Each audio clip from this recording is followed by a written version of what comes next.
La Biblia habla de esto en Hebreos 12, que una de las mayores señales de una verdadera conversión es que Dios velará por ti con un cuidado paternal amoroso e incluso te disciplinará, te corregirá cuando te desvíes del camino, no porque su actitud hacia ti haya cambiado, sino porque te ama y desea tu santidad.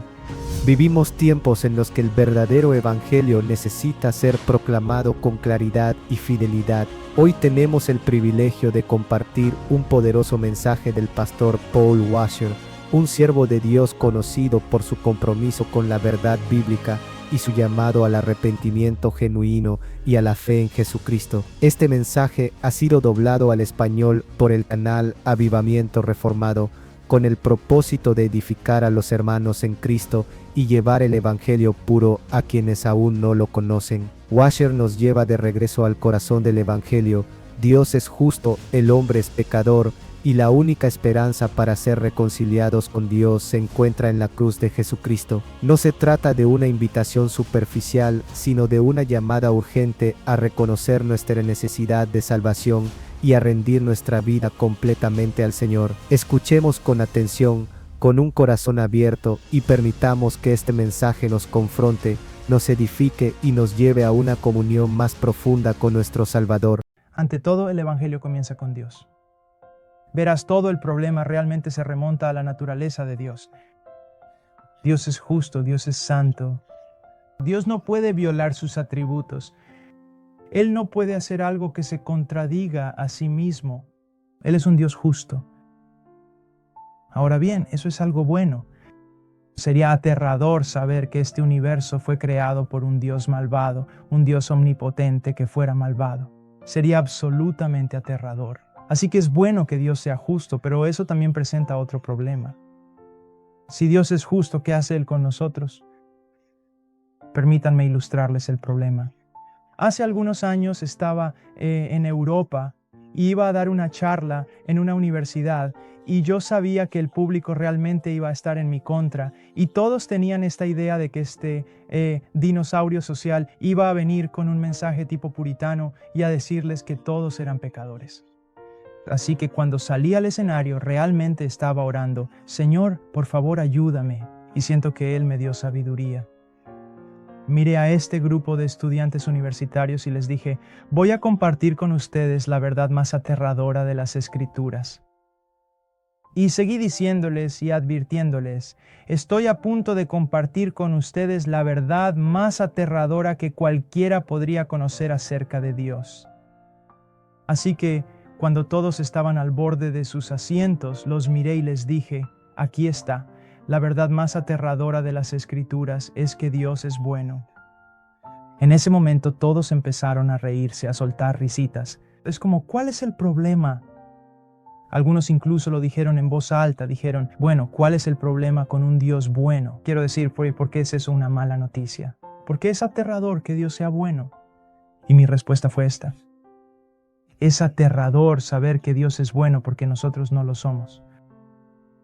Entonces, ¿qué hace un Dios bueno con personas como nosotros? Pecadores, hemos pecado contra Dios, hemos pecado los unos contra los otros, hemos pecado contra la naturaleza, hemos pecado contra todo. Toda la creación clama por nuestra condena. Si Dios es verdaderamente justo, entonces, ¿qué hace Él con nosotros? Si un Dios justo simplemente perdona a los malvados, ya no es justo.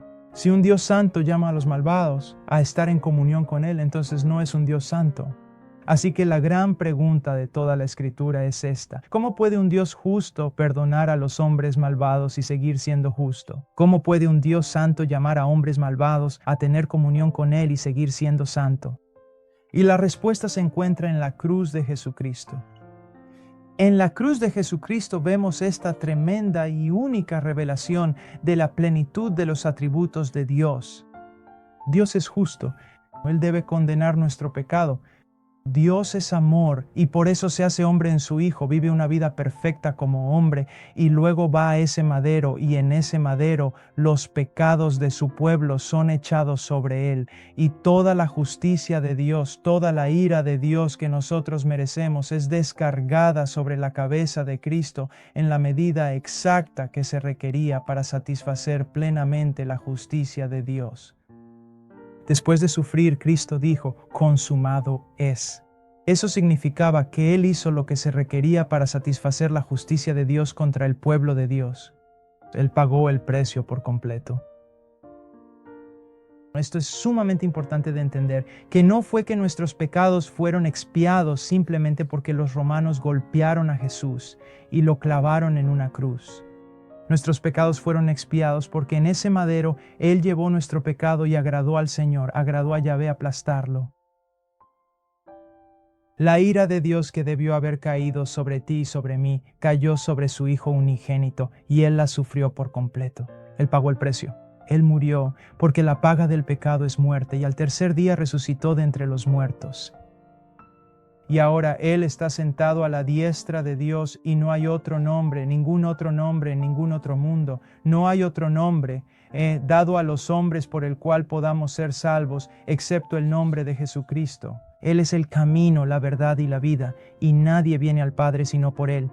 Hay un solo Dios y un solo mediador entre Dios y los hombres, Jesucristo, hombre. Y para ser salvos, la Biblia llama a todos los hombres a arrepentirse de sus pecados y a creer en el Evangelio. Ahora bien, ¿qué significa arrepentirse?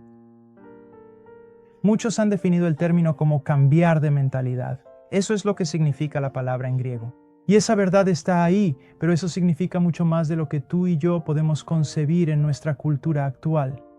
Piensas, bueno, cambiar de mentalidad, eso suena bastante superficial. Bueno, podría serlo, pero en realidad no lo es, si entiendes lo que es la mente. La mente en la Biblia se refiere a la mente, el corazón. Es el centro de control de un ser humano. Es el centro de control de nuestra voluntad, nuestras emociones, nuestro intelecto, nuestro proceso de toma de decisiones. Así que lo que está diciendo es que si has cambiado de mentalidad, todo lo demás cambiará junto con ella. Permíteme darte una descripción perfecta del arrepentimiento. El apóstol Pablo tuvo un cambio de mentalidad. Ahora, cuando él salió para ir por el camino a Damasco, salió con órdenes de capturar cristianos. Ahora, ¿por qué? Esto es lo que él creía. Esto es lo que pensaba Pablo. Pablo pensaba que Jesús de Nazaret era el mayor blasfemo que jamás había caminado sobre la tierra. Eso es lo que él pensaba.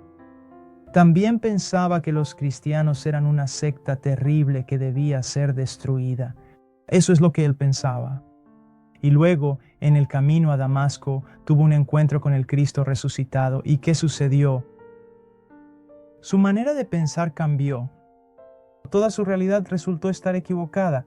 Todo lo que pensaba sobre la realidad, especialmente en lo que respecta a Dios, estaba equivocado. Reconoció que estaba equivocado y comenzó a pensar de manera completamente diferente. ¿Ahora en qué pensaba? Que Jesús era el Hijo de Dios y el Mesías tan esperado.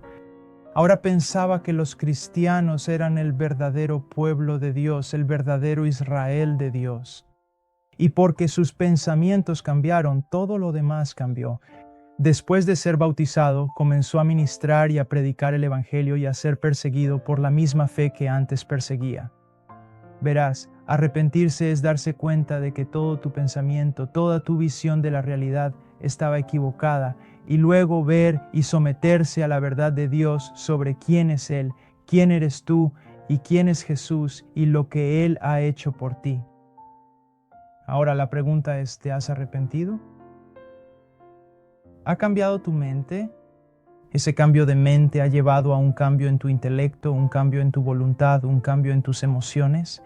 Los pecados que antes amabas, ¿ahora los odias? La santidad que antes ignorabas, ¿ahora la deseas?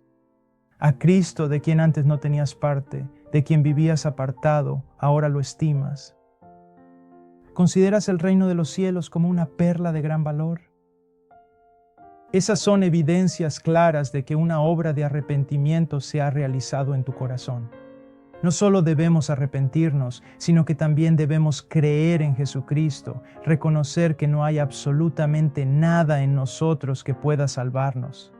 Como dijo el autor del himno, nada traigo en mis manos, solo me aferro a la cruz de Cristo. Es el reconocimiento de que solo tienes una esperanza, y el 100% de esa esperanza se encuentra en la persona y la obra de Jesucristo, que sabes que no puedes salvarte a ti mismo, hasta el punto de que si alguien siquiera sugiriera que entrarías al cielo por alguna obra de justicia, eso te causaría náuseas y clamarías: no, no, blasfemia, no, soy salvo por una sola razón. Hace 2000 años el Hijo de Dios sangró y murió por mí.